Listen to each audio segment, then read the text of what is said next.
What's up, family? Welcome to Silk Sessions After Hours Unfiltered. This is that pop-up episode you never saw coming. No set day, no set time. Whenever something's on my mind, I just hit record. So buckle up, because it's about to get real.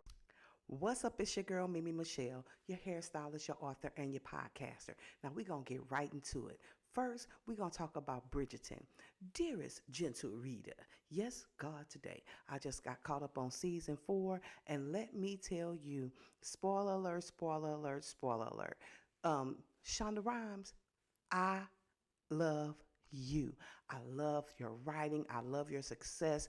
I love how you can bring from the paper to the screen and bring things to life. I tell people all the time, I was like, I really love scripted television, especially now that I'm an author, because it's something about getting your creative mind.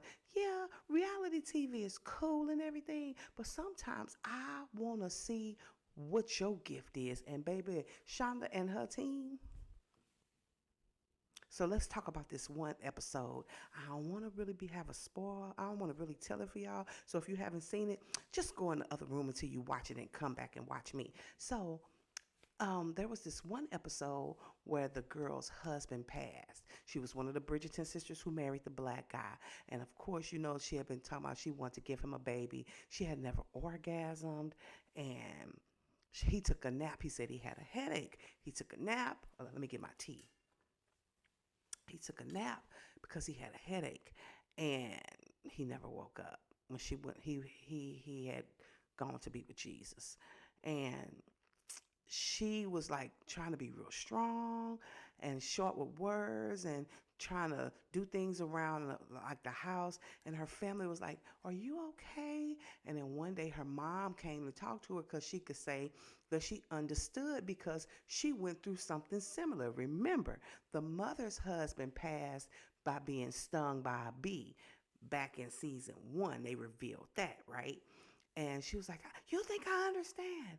You have a part of him. You have 8 kids. I couldn't have a baby. And right when she said that, oh my God, my eyes start to sweat. That's what me and my cousins call it when we said we crying. Because I couldn't have kids, so I could relate. And when she broke down, I broke down too. I lost it. I was like, oh my God. And my sister always tells me, she was like, Mimi, having kids is hard. She was like, you never stop worrying about them. No matter how old they get, you're lucky. You get to come and go as you please. But I wanted some kids. I wanted a set of twins, or I wanted a boy and a girl. And I wanted chocolate kids, the skin color of my mother, with like pretty hair like I had. And it just didn't happen. And maybe that's why I have my obsession with twins, because I was supposed to be a twin. My mother thought she had a miscarriage, found out. A few months later, here I am. She was still pregnant. So I wrote twins in my last novel, and then I wrote a set of twins in my first novel. It was me and my sister. Instead of me making her my baby sister, I made her my twin sister. Then, that's enough about Bridgerton, because I don't want to tell y'all everything. But I was looking on TikTok today, and I saw this TikTok about Fashion Nova. Now, check this out. Sister was like, I was looking for me a black suit. It was grown and sexy, which it was. And she said when she scrolled down to the product details, it was something called California Project 65. Then it says causes cancer and reproductive harm. She said, so she looked it up. And I was like, people post stuff, but is it really real? I looked that up. It's true. Look it up for yourself. I might have to not shop at Fashion Nova no more. They got chemicals in their clothes that may cause cancer or reproductive harm. Are y'all trying to sterilize the females so they can't have no kids? Oh my God, I just ordered a big order from Fashion Nova. I was just on here the other day talking about, ain't this cute? Got the fake boxes in the inside that match the shirt. And I don't know what I'm going to do. I shop at Fashion Nova so I don't mess up my good clothes when I'm doing hair. But hell, there's chemicals in the clothes. I might as well just mess up my clothes and get the chemicals out of there, out of my shop. But oh my God, that blew my mind. What the ham and Swiss? Anyway, hold on. Somebody called. Sorry, y'all, I'm back. Now, before I go, let me show you what a flex is. One of my biggest flex to me is knowing when people don't like you and they smile in your face and you don't let it affect you, right? So there's a certain group of girls or women, I won't call them girls because they are all over the age of 21, they're all over the age of 31, some of them are even over the age of 41, right? And I know they talk about me behind my back, but they always talk about the greats. They talked about Jesus too, right? So what makes me any different? But see, when your light shines bright, when your star twinkles a little bit brighter than theirs, talking bad about me, trying to dim my light, don't make yours shine no brighter. And I have been holding on to this for a really long time. I know y'all punk asses don't like me and I don't care. I know y'all talk about me in y'all little settings.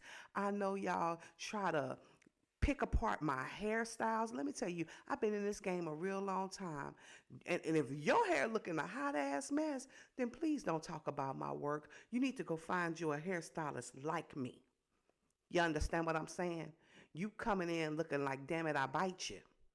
But you want to pick apart my client's hair? Oh, no, ma'am, no, sir, no ham, no burger. Mm-mm.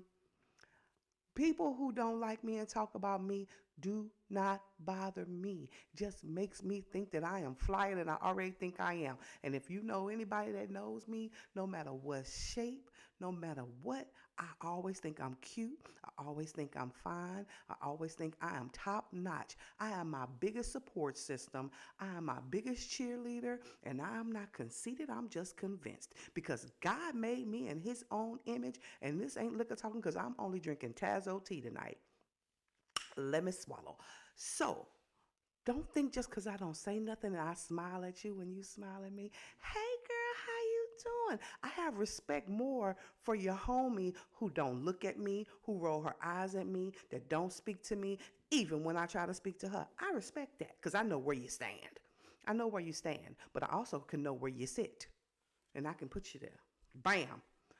Luckily, I have matured and I don't do those types of things anymore. But the younger Mimi, maybe 10 years ago, probably would have socked you. Because and I'm one of them people, I don't say nothing, I don't say nothing, I don't say nothing, I don't say nothing. Then one day you catch me on a good day and I read you your rights. Because I used to be the one that's, okay, this is me. I'm a Leo, right? I will not waste my energy on that. But that don't mean I don't see you. And I like you till I don't. I kick it for you. I ride for you till I don't. I even go out my way to be extra nice to people who don't like me because it keeps them confused. But trust, I see you. And one more thing, we was talking about kids earlier and how I wanted some. What happened to putting a child in a child's place? What happened to a child staying in a child's place?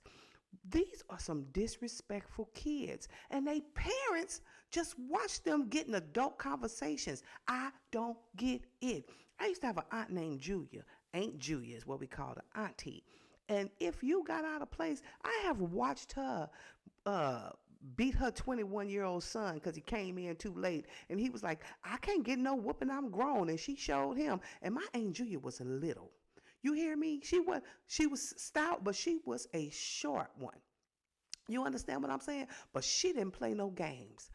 I need people to get their kids in check.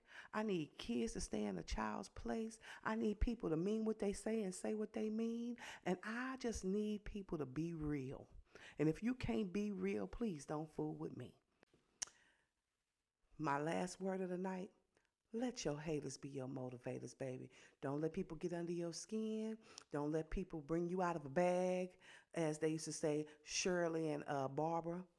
Don't make me come out of a bag. Don't let them do that to you, because that's called transfer of energy, and you too fly for that. This is your girl, Mimi Michelle, signing off. Remember, don't forget to tune in every Sunday at 5 o'clock to Silk Sessions After Dark. And when you see Silk Sessions Unfiltered, click that button. Don't forget to like, subscribe, share, and leave a comment. And that's it, that's all. I said what I had to say. And guess what? I said it all in under 10 minutes. This is your girl, Mimi Michelle. I love you guys. See you tomorrow. Bye. Watching Silk Sessions After Hours Unfiltered.